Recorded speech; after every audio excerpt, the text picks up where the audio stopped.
연방정부가 백신 접종 후 부작용을 겪는 국민들을 위한 보상 제도를 본격 시행합니다. 캐나다 공중보건청은 2일 성명을 통해 지난해 12월에 처음 발표된 국가 백신 상해 보상 프로그램을 화요일 공식적으로 승인하고 이달부로 시행에 나선다고 밝혔습니다. 이번 발표에 따라 코로나19 백신 접종 후 심각한 부작용을 경험한 국민들은 앞으로 이에 관한 피해 보상을 신청할 수 있게 됐습니다. 2020년 12월 8일 이후 캐나다에서 보건부의 공식 승인을 받은 백신을 접종한 후 심각하고 영구적인 부상을 경험한 이들에게는 재정적 지원이 제공됩니다. 따라서 코로나19 백신에 대해 심각한 부작용을 경험한 사람은 다음 질문에 해당 사항을 확인한 후 클레임을 제기하면 프로그램에 따라 보상을 받을 수 있습니다. 캐나다 공중보건청에 따르면 백신 접종을 받고 사망한 사람들의 부양가족에게도 이번 재정 지원이 가능할 것으로 보입니다. 이러한 지원에는 소득대체지원금과 상해보상금, 그리고 장례비를 포함한 사망보상금, 또 의료비와 같은 기타 비용이 포함될 수 있습니다. 아울러 재정 지원 금액은 사례별로 결정되며 이중 보상금은 부상 또는 사망일로부터 소급되어 적용됩니다. 중상과 부상 정도를 평가하는 기준에 대해서는 당장 치명적이지는 않지만 입원 단계 또는 입원의 연장 단계에 있거나 생명을 위협하는 부상을 겪었거나 지속적이고 중대한 장애 또는 정상생활 불능 상태 및 선천성 기형 상태를 초래한 경우가 될 전망입니다. 다음 뉴스입니다.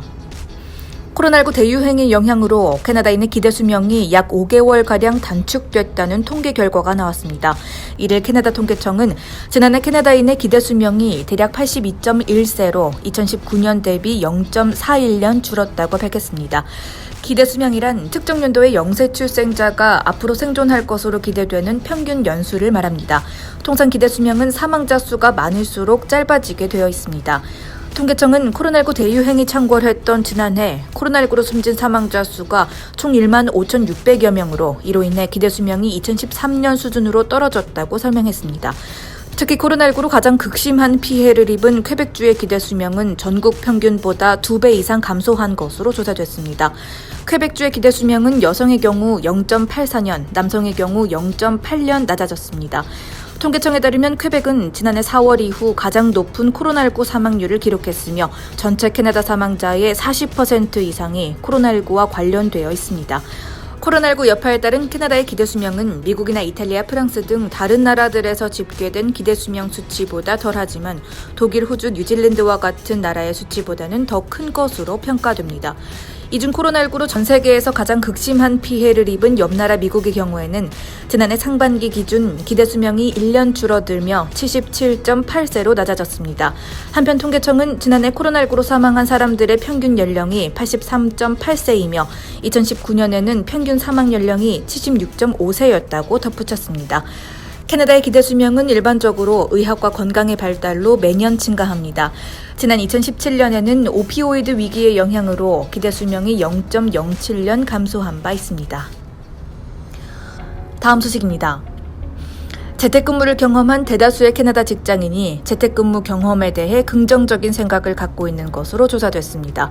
설문조사기관 레저가 1,624명의 캐나다 성인을 대상으로 진행한 조사에 따르면 재택근무자의 78%가 코로나19 제재가 완화된 후에도 재택근무를 계속 이어가고 싶다고 답했습니다. 응답자의 40%는 일주일에 며칠만을 지정해서 사무실 출근을 하고 싶다고 답했으며 19%는 한 달에 한두 번 정도 반드시 필요할 때만 출근하고 싶어 했습니다. 사무실 출근 없이 전적으로 재택근무를 원하는 응답자도 19%가 있었으며 팬데믹 이전과 같이 매일 대면 업무를 하고 싶다는 캐나다인은 20%였습니다. 코로나19 사태가 본격적으로 시작된 지난해 3월 이후 캐나다에서는 재택근무가 새로운 근무 환경으로 자리 잡게 됐습니다. 실제로 이번 조사에 따르면 캐나다 근로자 중 단 34%만이 재택근무 경험이 없다고 답했으며 재택근무를 경험한 근로자의 49%는 1년이 넘게 계속 집에서 일했던 것으로 나타났습니다.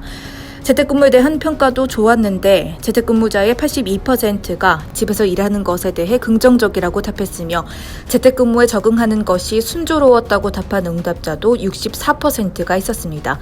재택근무를 계속하고 싶어 하는 이유에 대해서는 67%의 응답자가 편리함을 꼽았으며 64%의 응답자가 교통비 절약이라고 답했고 그 다음으로는 업무 능률과 시간 절약을 재택근무의 장점으로 꼽았습니다. 한편 코로나19 백신 접종을 받지 않은 동료와 함께 사무실에서 일하는 것이 편한가라는 질문에 50%의 응답자가 편하지 않다라고 답해 아직 많은 캐나다 직장인의 직장 내 코로나19 확산에 대해 우려하는 것으로 나타났습니다. 다음 뉴스입니다. 쌍둥이 자매가 30분 차이로 같은 검문소에서 음주운전 단속에 적발되는 황당한 일이 일어났습니다.